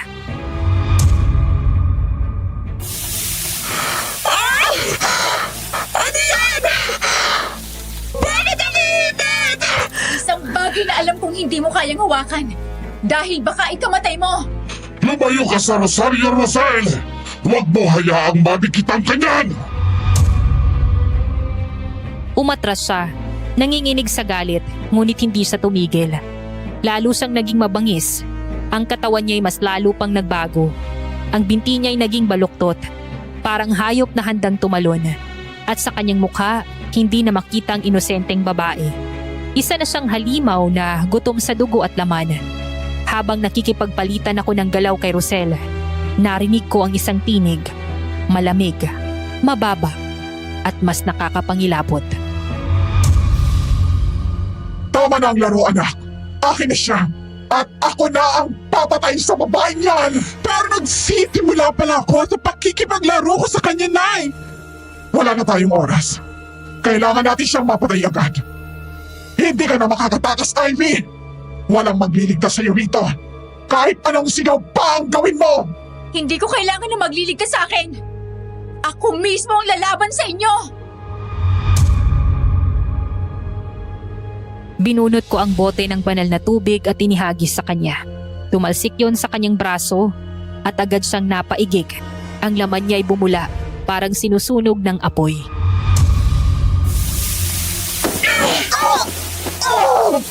Isusumpa kita! Sige!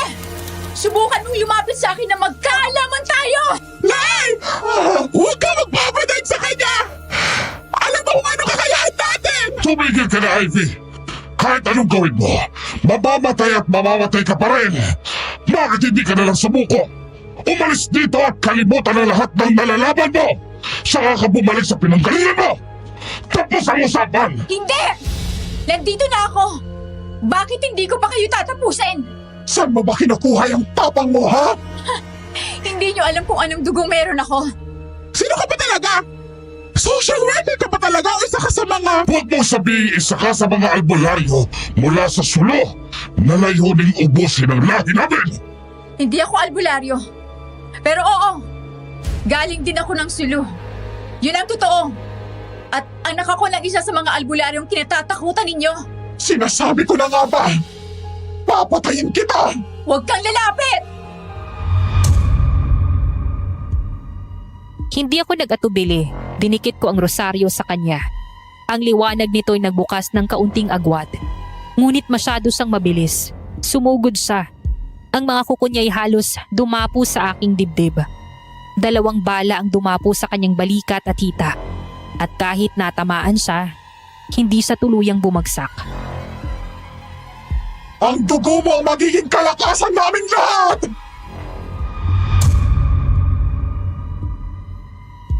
Ang kanyang tinig ay umalingaw-ngaw sa gubat. At sa dilim, naramdaman ko ang ibang presensya. Hindi lamang sila ang naroon. May mga mata pang nakatingin. Tahimik ngunit gutom. Hanggang sa dumating na rin ang iba pa nilang mga kasama.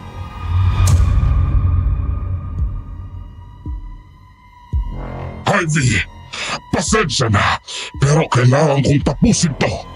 Nung una, akala ko talagang matutulungan mo kami na sa wakas may tatanggap na sa amin dahil nagbabago na kami. Pero hindi pala. Tulad ka rin ng iba na hinusgahan kami. Pinipilit ko na ulit na maging tao, pero mukhang kailangan ko talagang yakapin ang pagiging halimaw ko. Dahil kung hindi, matatapos kaming lahat dahil sa pagiging pakialamera mo. Hindi ko kayo pwedeng hayaang mabuhay. Lalo na si Rosel.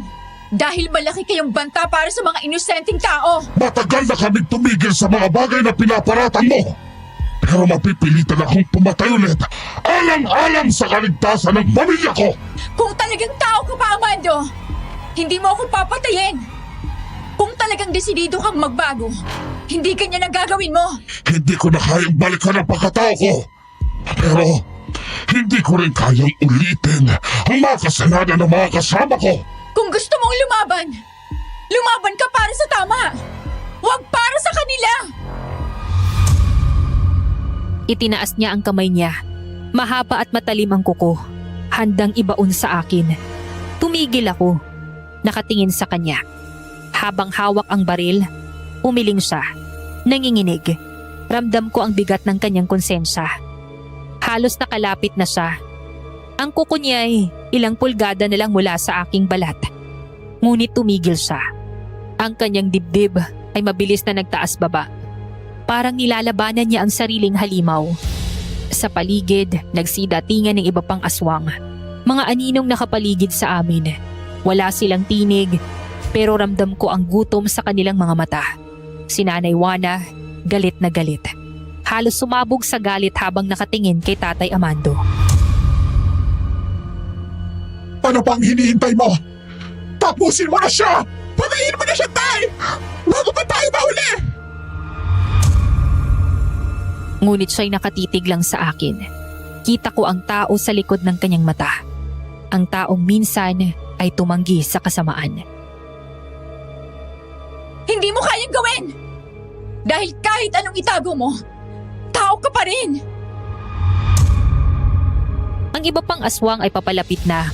Ang gabi ay lalong bumibigat at doon ko napagtanto, hindi lang sila ang kalaban ko, kundi ang buong lahi na gustong pumatay sa akin. Ngunit sa kabila ng lahat, may isa sa kanila na hindi pa lubos nagpasakop sa dilim. Kumihigop ng hangin ang paligid, amoy dugo at usok. Hawak ko ang baril. Nanginginig man ang kamay, matatag ang loob ko. Si Tatay Amando'y nakatayo sa harapan ko. Kalahating tao, kalahating halimaw. Pero ang mga mata niya ay may bakas pa ng pag-aalinlangan. Tatay Amando, umatras ka na! May oras ka pang piliin kung saang panig ka kakampi. Wala nang atrasan, Ivy. Hindi ako makakatakas sa dugong naipasa na sa akin. Kahit ano pang gawin ko, ito na ang magiging buhay ko. Itinaas niya ang kamay, matutulis ang kuko. Handang saksakin ako. Hindi ko na pinatagal pa at pinaputukan ko siya ng baril ng sunod-sunod. Tumama ang bala sa kanyang dibdib at sa isang iglap, sumabog ang apoy mula sa loob ng kanyang katawan.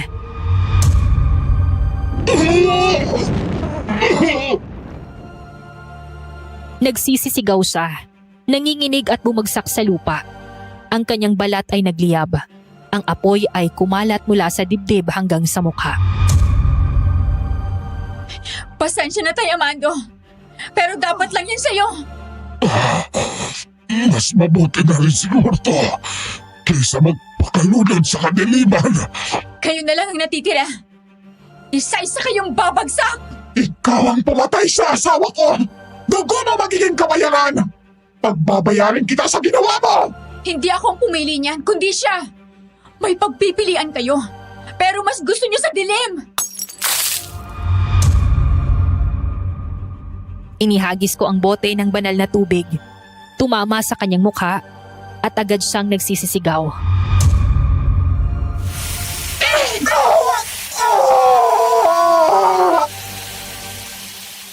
Nagliyab ang balat niya. Parang tinutunaw ng holy water. Ang kanyang katawan ay kumikislot. At ang sigaw niya ay dumagundong sa buong gubat. Hindi ako mawawala sa ganitong paraan lang! Hindi ka na dapat nabuhay sa ula pa lang. Sa susunod na buhay, babalikan kita at sisiguraduhin kong mapapatay kita! Hintayin kita. Nang bumagsak si Nanay Juana, sumugod ang isa nilang anak. Ngunit dahil sa pagiging payat nito at mukhang wala ring sapat na lakas, napatay ko rin siya gamit ang rosaryo. Mabilis siyang bumagsak. Lalo pa nang buhusan ko ang nasusunog niyang balat ng banal na tubig. Nagngit-ngit sa galit si Rosel dahil sa ginawa ko. Pulang-pula ang mga mata niya. Nanginginig ang buong katawan. Lumapit siya ng mabilis habang ang mga kuko'y nakaunat. Hindi ka makakaligtas sa akin, Ivy! Pinatay mo ang pamilya ko at papatayin din kita! Hindi ako papayag. Inilabas ko ulit ang rosaryo at ipinihit sa kamay ko. Pinulupot ko ang mga beads sa daliri na parang sinturon, pinagbuhol at pinaghabi ng panalangin. Panginoon, samahan mo ko sa labang kong to. Huwag mong hayaang manalo ang kadiliman laban sa'yo. Dasal? Hindi mo ako papatay gamit lang yung walang kwenta mong dasal! Sigurado ka ba sa sinasabi mo? Hayaan ang patunayan ka sa'yo! Sumugod siya, mabilis at sabik. Inikot ko ang rosaryo sa leeg niya ng mabilis. Mahigpit na parang tali. Lumaban siya ng buong lakas. Kumakapit sa balat ko ang kuko niya. Bitiwan mo ako! Alisin mo sa leeg ko! Hindi! Ayoko! Ako ang tatapos sa gutom na sinasabi mo! Hawak ko ang rosaryo ng mas mabuti. Ang beads ay kumikislap sa buwan. At habang inuulit ko ang panalangin, ay ramdam kong may pumipigil sa kanyang galaw. Nilapitan ko ang kanyang ulo at binitawan ng mga salita ng mabigat at matatag. Ama namin na sumasalangit, sambahin ang iyong ngalan. Hindi ka niya matutulungan dahil hindi siya totoo! Hayaan mong iparamdam ko sa'yo kung gaano kalakas ang presensya niya rito. Isa kang baliw! Langal!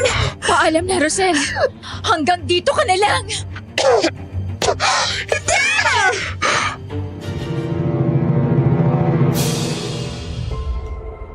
Tumahimik ang mga sigaw, huminga ng malalim.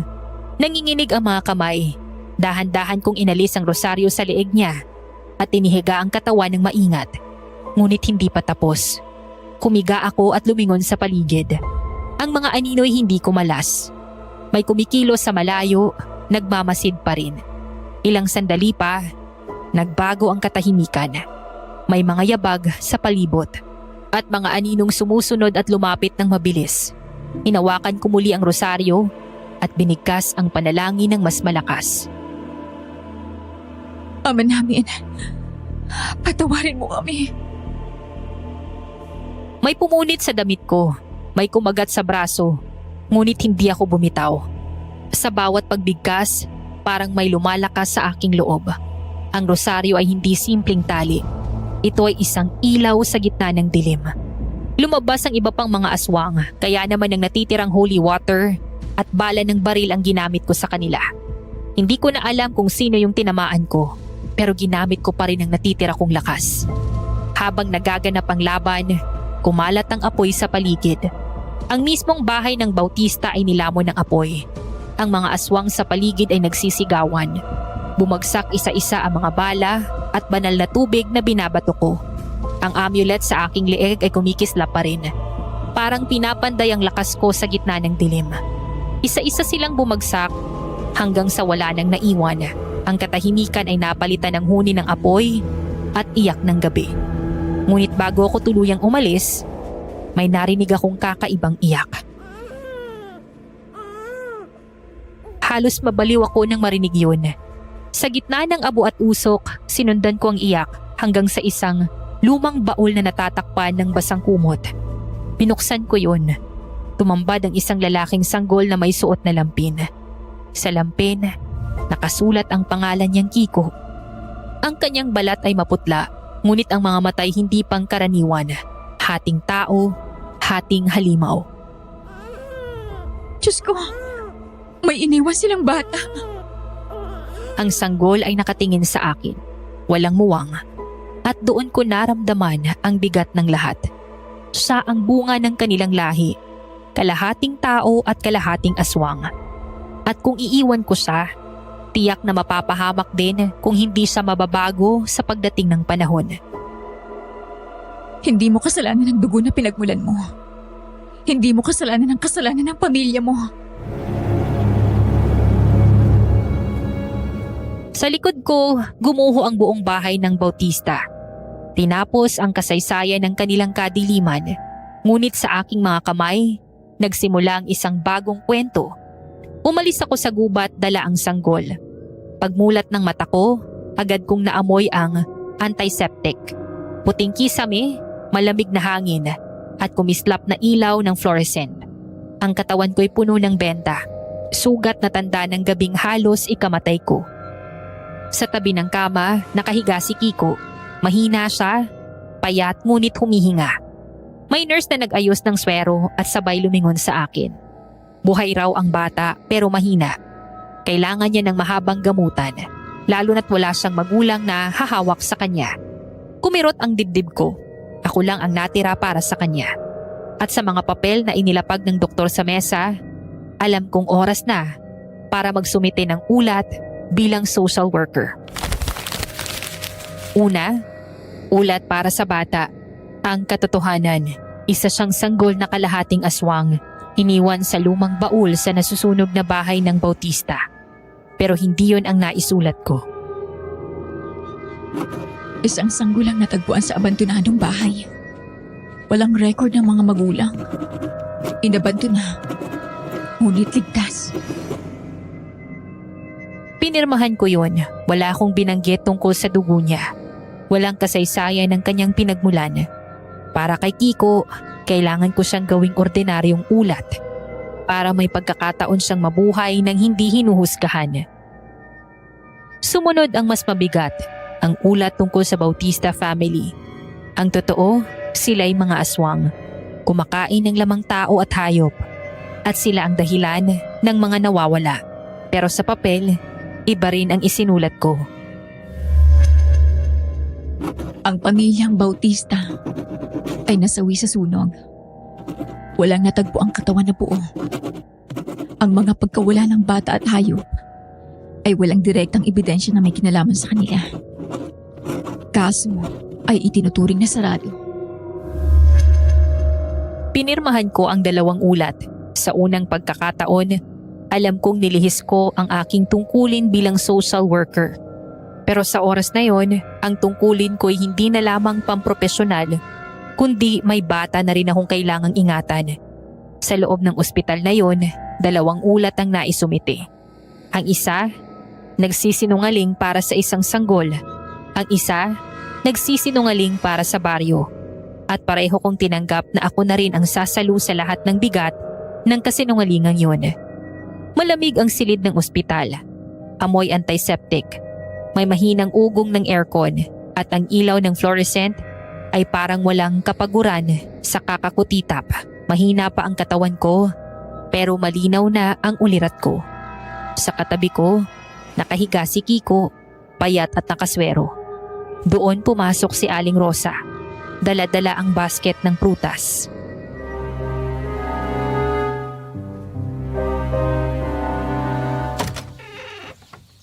Mabuti at gising ka na, Ivy. Buti naman at nagkamalay ka na. Nabalitaan kung muntik ka nang hindi umabot dito, sabi ng kapitbahay na nakakita sa'yo sa bungad ng gubat. Mabilis kang naisugo dito sa ospital. Ay, sana gumaling ka na kagad. Salamat po, Aling Diyosa. Pasensya na. Nadamay pa ang buong baryo sa gulo. Huwag mong isipin yon. Ang mahalaga, buhay ka pa at buhay din ang bata. At saka, pinatay mo silang lahat. Iniligtas mo kami. Hindi ipinahamak. Oo nga pala. Ito ba yung batang dala-dala mo? Opo. Natagpuan ko siya sa nasunog na bahay ng mga Bautista. Iniwan sa baul. Parang hayop na itinatago na lang nila ron. Hindi ko alam na meron pa pala silang sanggol na anak. Ay, kawawang bata. Kalahating tao, kalahating... Ay, alam ko na. Kaya pala matagal ko nang nararamdaman ang kakaiba sa pamilya nila. Totoo pala talaga ang mga sabi-sabi. Opo. At sa tingin ko rin, kalahating aswang si Kiko. Pero wala siyang kasalanan. Ivy, alam mo bang mapanganib ang magpalaki ng ganitong bata? Eh paano kung lumaki siya at naman ang dugo ng kanyang mga magulang? Kaya nga po ako natatakot eh. Pero hindi ko rin maatim na pabayaan siyang mamatay. Hindi ko kayang ulitin ang ginawa ng mga magulang niyang piniling manatili sa dilim. Magandang tanghali. Pwede ba akong pumasok? Lolo Sebio? Oo, ako nga. Nabalitaan kong buhay ka pa. Mabuti at hindi ka nila napatay. Ano pong ginagawa niyo rito? Hindi ba't kayong matagal na pumoprotekta sa kanila? Oo, ako yung tinutukoy na lahat na taksil sa baryo. Ako ang nagkulong ng sarili ko sa kasinungalingan. Kapalit ng buhay. Pinilit kong magbingi-bingihan kahit may mga batang nawawala. Kasi mas pinili kong manatiling ligtas. Kung ganon, kasalanan niyo ring lumala ang kasamaan nila. Kasi pinagtakpan niyo sila. Alam ko at hihingi ako ng tawad. Hindi lang sa'yo kundi pati na rin sa batang yan. Hindi ko na kayang dalhin sa hukay ang bigat na to. Sebio, maraming galit sa'yo. Ano pa bang magagawa ng paghingi mo ng tawad? Ano bang sadya mo pa rito? Traidor ka! Para sabihin kay Ivy ang alam kong paraan. Hindi ko ba natulungan ng baryo noon? Baka sa bata na lang ako bumawi at may pag-asa pa siya. Ano pong ibig niyong sabihin? Kailangan nating ipaputol sa albularyo ang dugong aswang sa katawan ng bata. Paano? Ipaputol? Oo nga, Sebio. Hindi naman ordinaryong sugat yan. Paano tatanggalin ang dugo sa kanya ng aswang? May kilala akong albularyo sa kabilang baryo. Siya lang ang nakakaalam ng ritual. Hindi simpleng gamutan ito, kundi pagbuwag sa sumpa ng dugo. Pero mahirap, delikado. Kung hindi kakayanin ng bata, baka ikamatay niya. Hindi. Paano naman kung hindi siya umabot? Kakaunti pa lang ang araw niya sa mundo. Tapos tatanggalan na agad ng pagkakataon. Ivy, isipin mo rin ang magiging kinabukasan. Paano kung lumaki siyang hindi napigilan ng dugo ng lahi niya? Baka balang araw, ikaw mismo ang patayin niya. Hindi ko alam. Hindi ko alam kung kaya kong ilagay siya agad sa panganib. Ineng, ang dugo ay hindi mo basta mababago sa pag-aaruga lang. Hindi sapat ang pagmamahal para mawala ang sumpa. Kailangang harapin at kailangang putulin.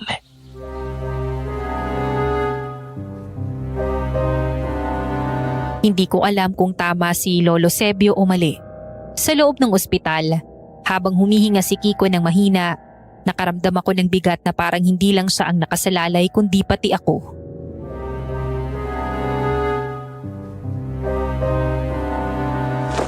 Kung papahayag ako, anong mangyayari? Dadalhin siya sa albularyo. Isasagawa ang ritual gamit ang langis ng niyog. Abon ng buto ng hayop na pinatay ng aswang at apoy. Tatanggalin ang dugong itim sa kanyang ugat. Kapalit nun, isang sugat na hindi na mawawala. Pero malaya na siya. At kung hindi gumana, Mamamatay siya. O mananatiling kalahating aswang habang buhay. Hindi ko alam kung handa na ako magdesisyon para sa kanya. Ivy, alam kong mabigat. Pero hindi lahat ng bata ay nabibigyan ng pagkakataong magsimula muli. Baka ito ng paraan para mabigyan siya ng tunay na buhay. Pinagmasdan ko si Kiko. Ang maputla niyang mukha, ang mahihinang ungol niya, at ang mga matang walang muwang. Ano ang karapatan kong pumili para sa kanya? Pero kung hindi ako pumili, baka mas lalo ko siyang mailagay sa kapahamakan. Kung sakali, kailan dapat gawin ang ritual? Sa lalong madaling panahon, bago pa siya lumaki at magising ang dugo ng kanyang lahi. Ivy, kaya mo ba? Hindi ko ho alam. Pero kung ito lang ang paraan, handa po akong subukan. Kung ganon, maghanda ka. Hindi basta-basta ang ritual na to. Maaari kang madamay.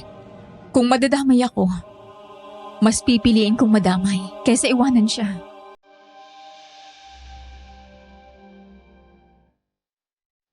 Pagkaraan ng maraming taon, tahimik na rin ang naging buhay namin ni Kiko. Sa una, mahirap ang pagsisimula. Walang kasiguraduhan kung saan kami pupunta. Walang kasamang pamilya kundi kaming dalawa lang. Pero unti-unti, natutunan naming bumuo ng bago. Lumaki si Kiko na parang ordinaryong bata. Pumasok siya sa eskwelahan. Natutong makipagkaibigan at natutong tumawa ng walang takot. Wala na siyang bakas ng nakaraan, maliban sa maliit na peklat na naiwan sa kanyang dibdib, na para sa amin ay paalala na minsan dumaan siya sa hangganan ng buhay at muli siyang binigyan ng pagkakataon. Ako naman, nagpatuloy bilang social worker. Hindi naging madali ang landas. Madalas kulang ang pondo, kulang ang tao at sobra ang problema. Pero natutunan kong wag nang sukatin ang sarili sa laki ng nagawa, kundi sa epekto ng bawat maliit na pagtulong. Dahil minsan, sapat na ang makapagligtas ng isa para maramdaman mong hindi ka nabuhay nang walang saysay. Nang bumalik kami ni Kiko sa Sulu makalipas ang maraming taon, hindi na para habulin ang nakaraan, kundi para makita kung hanggang saan na kami nakarating. Sa lugar na minsan ay puno ng takot at lihim, nakatayo kami ngayon na buo at malaya. Sa mga nangyari, napagtanto ko na ang buhay ay hindi laging nakabatay sa kung saan ka galing, kundi sa kung paano ka pumili kung saan ka tutungo. Hindi lahat ng sugat ay sumpa. May mga sugat na nagsisilbing paalala na kinaya mo ang lahat. Ngayon, tuwing nakikita kong masaya si Kiko sa buhay na pinili niya, alam kong tama ang lahat ng pinagdaanan namin. At sa bawat paghinga, dala ko ang aral na yon. Minsan ang tunay na laban ay hindi sa dilim, kundi sa pagpili ng liwanag araw-araw. Hanggang dito na lang po ang kwento ko. Maraming salamat sa pakikinig. Kung sakali man pong magkaroon ng pagkakataon na mapili ang kwento kong ito, gusto ko po sanang mag-iwan ng katanungan sa inyo. Kung kayo po ang nasa sitwasyon ko, kung malaman niyo ang totoo tungkol sa pamilya ng mga Bautista, handa po ba kayong harapin sila o tatakbo na lang po kayo at hindi na itutuloy ang pakay niyo sa lugar? Hello listeners! Napakaganda ng naging kwento natin ngayong araw. Sa bawat lihim na nadidiskubre, may kabayaran ang katapangan. Ang kwento ni Ivy ay paalala na hindi lahat ng tinutulungan mo ay handang tumanggap ng tulong. At hindi lahat ng nakikita mo ay dapat agad husgahan. Minsan, ang mga taong pinandidirihan o kinatatakutan ng lipunan ay sila ring pinaka-nangangailangang unawain. Ngunit mahalaga rin na alalahanin na ang awa na walang kasamang pag-iingat ay pwedeng maging daan sa sariling kapahamakan. Ang pinakamahalagang aral dito, huwag basta tatakbo palayo sa panganib, pero huwag din tatakbo papunta ng walang plano. Ang tapang ay hindi lamang sa pakikipaglaban, kundi sa tamang pagdidesisyon kung kailan maninindigan at kung kailan lalayo. Higit sa lahat, huwag kakalimutan na ang kabutihan ay dapat laging may kasamang karunungan. Dahil sa huli, hindi lang tapang ang makakapagligtas sa atin, kundi ang kakayahang kumilatis kung sino ang dapat pagkatiwalaan at sino ang dapat layuan. Hanggang dito na lang ang kwento natin ngayong araw at maraming salamat sa pakikinig ninyo. Hanggang sa muli.